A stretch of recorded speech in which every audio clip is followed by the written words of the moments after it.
नमस्कार आदरणीय दर्शकबिनहरु शुभारम्भ अपडेटमा यहाँलाई हार्दिक स्वागत छ। म यज्ञराज सुमखडा। शुभारम्भ अपडेटमा विभिन्न विषयवस्तु र यस क्षेत्रका घटनाक्रमलाई हामी जोड्ने प्रयास गर्छौं। त्यसै अन्तर्गत आज टिकापुरमा खप्तड सांस्कृतिक परिवारको जुन एउटा निकै नै महत्त्वपूर्ण भूमिका खेलेको एउटा कार्यक्रम सञ्चालन हुँदैछ, जुन भव्य सभ्य र रम्य ढंगले सञ्चालन हुने र तयारी सञ्चालन भएर त्यसको निष्कर्षमा पुग्ने तयारी भइरहेको छ। त्यसैको विषयमा आज हामी रिपोर्टिङ गर्न टिकापुर स्थित सिटी हलमा जुन कार्यक्रम भइरहेको स्पोर्टमा छौं र त्यसको विषयमा हामी थप जानकारी दिने प्रयास गरिरहेका छौं। यो कार्यक्रम आज अर्थात ज्येष्ठ 24 गतेदेखि सुरु भएर असारको 7 गते यसको फाइनल हुने र फाइनलमा दिलीप रायमाझी लगायतका व्यक्तित्वहरू आउने भन्ने कुरा आयोजक टिमले हामीले जानकारी दिएको छ र त्यो कार्यक्रम भव्य रम्य र सभ्य हुने हामीले आकलन गरेका छौं, अनुमान गरेका छौं। यो निश्चित जसो पनि भएको छ। त्यसै विषयमा कुराकानी गर्न आज हामीसँग यस सांस्कृतिक परिवारका वरिष्ठ उपाध्यक्ष एवं कार्यक्रमका मूल समिति संयोजक जनक तिमिल सेनासँग हामीले केही जानकारी लिने प्रयास गरेका छौं। टिकापुरमा एउटा भव्य र सभ्य कार्यक्रम सञ्चालन गर्ने तयारी गर्नुभयो, यसको बारेमा संक्षिप्त जानकारी दिनुस्। अब यो खप्तड सांस्कृतिक परिवारको डान्सिङ स्टार 2082 को जुन मुख्य उद्देश्य रहेको छ, हाम्रो मौलिकता, हामीले मौलिक नृत्यको आयोजना गरेका छौं।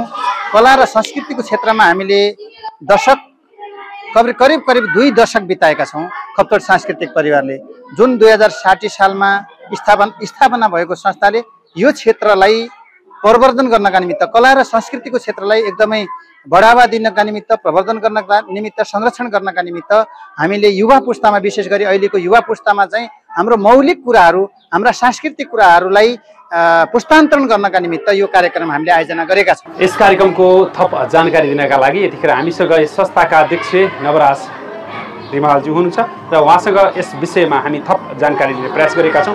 जुन कार्यक्रम तपाईले टिकापुरमा गर्नुभयो, यो एक प्रकारको टिकापुरका लागि सौभाग्यका रूपमा हामीले लिएका छौं। यस कार्यक्रमको बारेमा थप जानकारी गराइदिनुहोस्। तपाईलाई नमस्कार।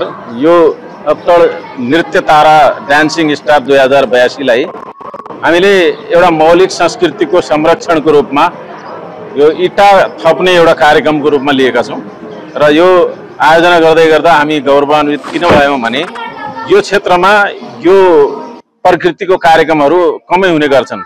विशेष गरी हामीले शैक्षिक क्षेत्रबाट यो जानकी गाउँपालिका, टिकापुर नगरपालिका र इच्छुक वरपरका हाम्रा छिमेकी गाउँपालिकाहरूलाई पनि हामीले सूचना प्रवाह गरेका छौं र इच्छुक विद्यार्थीहरू यहाँ सहभागी हुन आउनु भएको छ।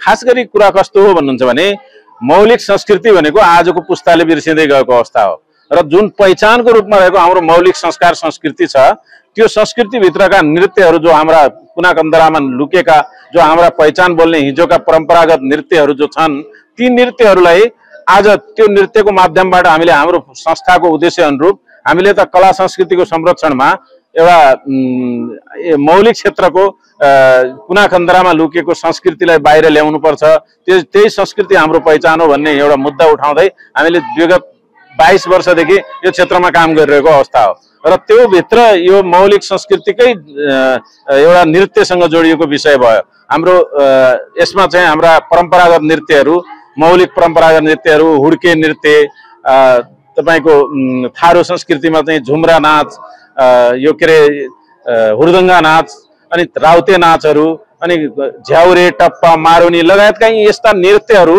जो आज लोप हुने अवस्थामा छन् र त्यसलाई बाहिर ल्याउनुपर्छ र त्यसभित्र यस्तो लुकेको प्रतिभाहरूको खोजी गर्नुपर्छ। अब हामीले यही भनेर विद्यालयमा ती प्रतिभाहरू पक्कै छन्, आज त्यहाँबाट चाहिँ उनीहरूलाई बाहिर खिच्नुपर्छ, ल्याउनुपर्छ भनेर यो कार्यक्रमको आयोजना गरेका छौं र यो एकदम महत्त्वपूर्ण कार्यक्रम हो जस्तो हामीलाई लागिरहेको छ। विशेष गरी यसलाई धेरैले मूल्याङ्कन गर्नुहुनेछ र एकदम उत्साहजनक एउटा उपस्थिति छ हाम्रो सहभागीको। हामी आज त्यही चरणमा छौं।